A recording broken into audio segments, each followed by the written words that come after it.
안녕하세요. 더위 조심하시고 구독, 좋아요 한 번씩 부탁드립니다. 70이 넘은 박할머니는 올해도 어김없이 초복을 맞았다. 아침부터 뜨거운 햇살이 창문을 두드리며 하루의 시작을 알리고 있었다. 어휴, 벌써 이렇게 덥다니.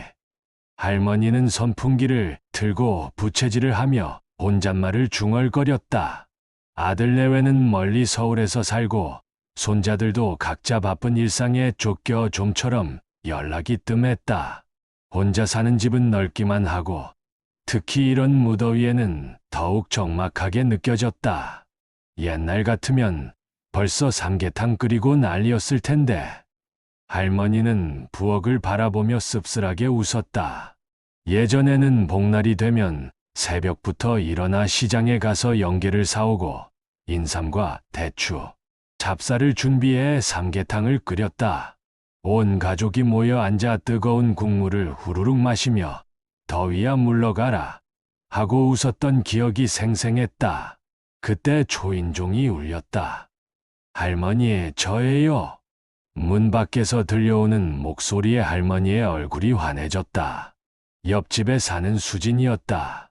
결혼한 지 얼마 안 된 새댁으로 시댁이 멀어 명절에도 혼자 지내는 일이 많았다. 이렇게 더운데 무슨 일이니? 문을 열자 수진이는 큰 보온 가방을 들고 서 있었다. 얼굴에는 구슬땀이 송송 맺혀 있었지만 환한 미소를 띠고 있었다. 할머니, 오늘 초복이잖아요. 삼계탕 끓였는데 혼자 먹기엔 너무 많아서요. 같이 드실래요? 할머니의 눈이 촉촉해졌다. 수진이는 항상 이런 식이었다. 뭔가 핑계를 대며 할머니를 챙겼다. 사실 혼자 먹기 많다는 것도 핑계라는 것을 할머니는 알고 있었다. 이 착한 아이가 일부러 자신을 위해 끓인 것이라는 걸. 그럼 우리 집에서 먹자. 에어컨도 더 시원하고.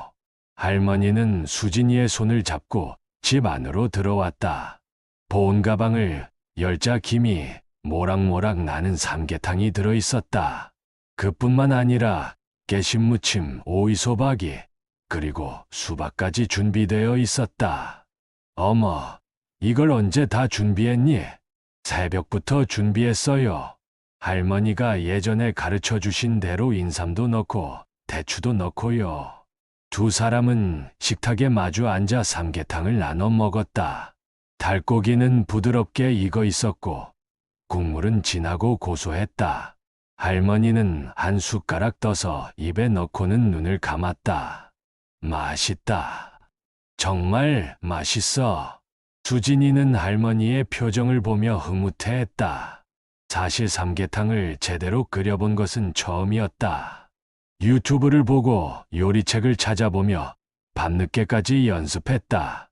할머니가 기뻐하는 모습을 보니 그 모든 수고가 보람으로 느껴졌다.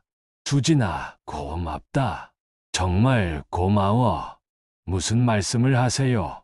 할머니가 저한테 얼마나 잘해주시는데요. 할머니는 수진이의 손을 꼭 잡았다. 이 아이가 이사 온 지 벌써 2년이 되었다. 처음에는 인사만 하고 지나치는 사이였는데 어느새 이렇게 가족 같은 사이가 되었다. 중복이 되자 할머니는 수진이에게 연락했다. 수진아, 오늘 중복인데 뭐 특별한 계획 있니? 아니요, 할머니. 별다른 계획 없어요. 그럼 우리 시장에 가자. 내가 너한테 진짜 복날 음식 만드는 법 가르쳐 줄게. 수진이는 기꺼이 동의했다. 두 사람은 아침 일찍 전통시장으로 향했다. 아직 이른 시간이었지만 벌써 더위가 기승을 부리고 있었다. 할머니, 삼계탕 말고 다른 것도 만들 거예요. 그럼 복날에는 삼계탕만 먹는 게 아니야. 전복죽도 있고 장어구이도 있고 추어탕도 있단다. 시장은 활기로 가득했다. 상인들은 복날을 맞아 각종 보양식 재료들을 진열해 놓고 있었다. 할머니는 익숙한 손길로 재료들을 고르기 시작했다. 영계는 이렇게 탄력 있고 윤기 나는 걸로 골라야 해. 보렴, 이 닭이 얼마나 싱싱한지. 정말 다르네요. 마트에서 파는 것과는 확실히 달라요. 할머니는 닭뿐만 아니라 전복, 장어, 미꾸라지까지 샀다. 수진이는 눈을 동그랗게 뜨며 물었다. 할머니, 이걸 다 언제 먹어요? 하하, 오늘 다 만들어서 냉동실에 넣어두는 거야. 말복까지 나눠 먹고 남은 건 너 남편 오실 때 대접하면 되고. 수진이의 남편은 해외 출장이 잦은 직업이었다. 한 달의 절반은 집을 비우는 일이 많았다. 할머니는 그런 수진이의 외로움을 누구보다 잘 이해하고 있었다. 집으로 돌아와서 본격적인 요리가 시작되었다. 할머니는 마치 요리 선생님이 된 것처럼 하나하나 자세히 설명해 주었다. 삼계탕은 센 불에서 한 번 끓어오르면 약한 불로 줄여서 천천히 우려내는 게 비결이야. 그래야 국물이 진하고 깔끔해진다. 전복죽은 전복의 내장까지 함께 끓여야 맛이 제대로 나고, 장어는 곰장어보다는 바다장어가 더 고소하단다. 수진이는 메모하며 열심히 배웠다. 할머니의 요리 솜씨는 정말 대단했다. 특별한 양념이나 복잡한 과정 없이도 재료 본연의 맛을 살려내는 것이 신기했다. 할머니, 어떻게 이렇게 맛있게 만들 수 있어요? 경험이지 뭐. 50년 넘게 해온 일이니까. 그리고 사랑하는 사람을 위해 만든다는 마음이 가장 중요한 양념이야. 오후 내내 두 사람은 함께 요리를 했다. 삼계탕, 전복죽, 장어구이, 추어탕까지 4가지 보양식을 완성했다. 냉장고는 금세 가득 찼다. 와, 정말 대박이에요. 이거 언제 다 먹죠? 천천히 먹으면 되지. 그리고 너희 시댁에도 좀 갖다 드려라. 어른들이 좋아하실 거야. 할머니는 예쁜 용기에 음식을 나눠 담으며 말했다. 수진이는 할머니의 세심함에 또 한 번 감동했다. 말복이 되자 예상치 못한 일이 벌어졌다. 수진이의 시어머니가 갑자기 찾아온 것이다. 어머님, 갑자기 무슨 일이세요? 아, 그냥 더운데 수진이 혼자 있는 게 걱정되어서 며칠 있다가 가려고. 수진이는 당황했다. 시어머니와의 관계가 나쁘지는 않았지만 갑작스러운 방문에 어떻게 대접해야 할지 막막했다. 그때 할머니가 생각났다. 어머님, 잠깐만 기다리세요. 제가 금방 올게요. 수진이는 불이 나게 할머니 집으로 달려갔다. 할머니, 큰일 났어요. 시어머니가 갑자기 오셨는데 뭘 해드려야 할지 모르겠어요. 할머니는 차분하게 웃으며 말했다. 그럼 같이 가자. 우리가 만든 보양식들이 있잖니. 하지만 할머니가 가시면 괜찮아. 이웃끼리 서로 돕는 게 당연한 거야. 할머니는 삼계탕과 전복죽, 그리고 각종 밑반찬들을 챙겨서 수진이와 함께 갔다. 시어머니는 할머니를 보고 놀랐다. 어머, 이분은 옆집에 사시는 할머니세요. 저한테 정말 잘해주시거든요. 할머니는 정중하게 인사를 드렸다. 안녕하세요. 박순자라고 합니다. 수진이가 워낙 착해서 저도 많이 도움받고 있어요. 시어머니는 할머니의 인자한 모습에 마음이 누그러졌다. 그리고 상에 차려진 음식들을 보고는 감탄했다. 이걸 언제 다 준비하셨어요? 저희가 중복 때 함께 만든 거예요. 오늘 말복이니까 어른께서 드시라고 가져왔습니다. 시어머니는 삼계탕을 한 숟가락 떠서 맛보고는 눈을 크게 뜨셨다. 어머, 이 맛이 정말 집에서 끓인 거예요? 네, 할머니가 가르쳐 주셔서 만들었어요. 그날 세 사람은 함께 말복 음식을 나누며 이야기꽃을 피웠다. 할머니는 자신의 젊은 시절 이야기를, 시어머니는 아들 자랑을, 수진이는 두 어른의 이야기를 들으며 웃었다.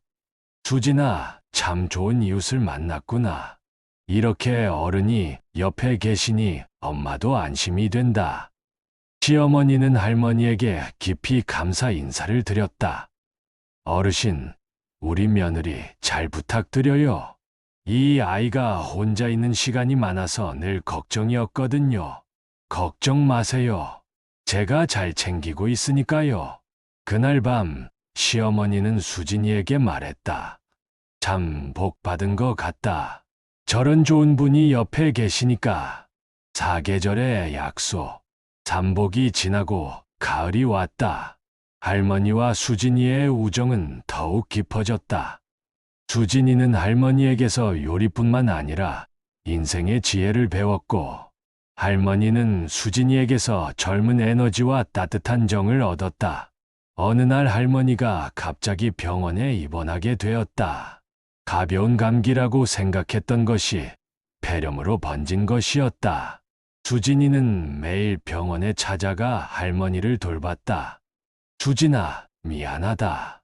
너까지 고생시켜서. 무슨 말씀을 하세요? 제가 할머니한테 얼마나 신세를 졌는데요.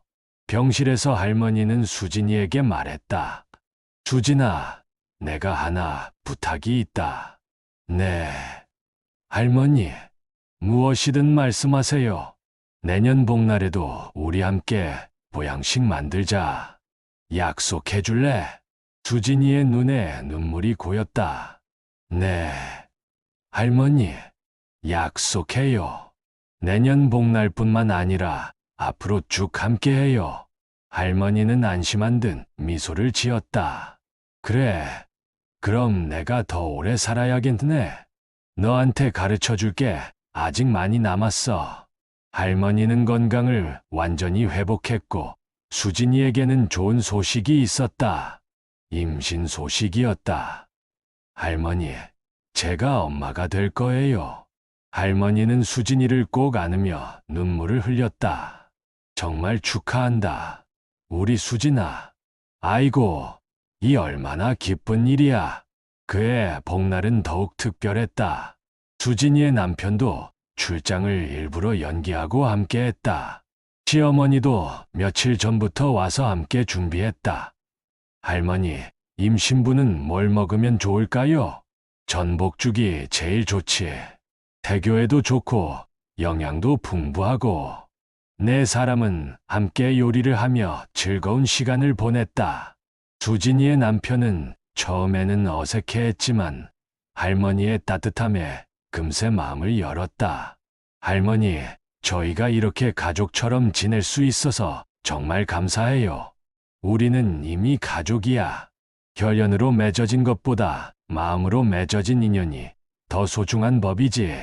그날 저녁 모두 함께 삼계탕을 먹으며 미래에 대한 이야기를 나눴다.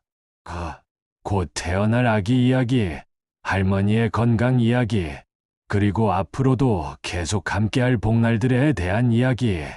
지금도 매년 복날이 되면 할머니와 수진이네 가족은 함께 모인다. 아이는 할머니가 해주는 미음을 가장 좋아한다. 그래, 우리 예쁜이가 많이 먹어야 건강하게 자라지.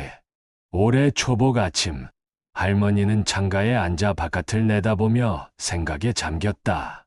작년 이맘때만 해도 혼자 지내는 것이 무척 외로웠는데 이제는 이렇게 큰 가족이 생겼다. 혈연으로 맺어진 가족도 중요하지만 마음으로 맺어진 인연이 때로는 더 큰 힘이 된다는 것을 할머니는 깨달았다. 수진이와의 만남은 정말 하늘이 내린 선물이었다. 할머니, 준비 다 됐어요. 수진이의 목소리에 할머니는 일어섰다. 부엌에서는 삼계탕 끓는 소리가 보글보글 들려오고 아이의 웃음소리가 집 안을 가득 채우고 있었다. 그래, 가자. 우리 모두 함께 먹어야지. 할머니는 수진이의 손을 잡고 식탁으로 향했다. 창밖으로는 뜨거운 여름 햇살이 내리쬐고 있었지만 집 안은 사랑으로 가득했다. 이것이 진짜 복날의 의미가 아닐까. 뜨거운 음식으로 더위를 이기는 것도 좋지만 따뜻한 마음으로 외로움을 이기는 것이 더 큰 보양이라는 생각이 들었다. 자, 모두 잠들어요. 건강하게 또 한 해. 건강하게 또 한 해. 세 사람의 잔이 부딪히며 맑은 소리를 냈다. 그 소리는 여름 하늘 높이 울려 퍼지며 앞으로도 계속될 그들의 아름다운 인연을 축복하는 것 같았다. 그리고 그런 사람들과 함께하는 매 순간이 바로 인생의 가장 큰 복이라는 것도. 재밌게 보셨다면 구독, 좋아요 한 번씩 부탁드립니다.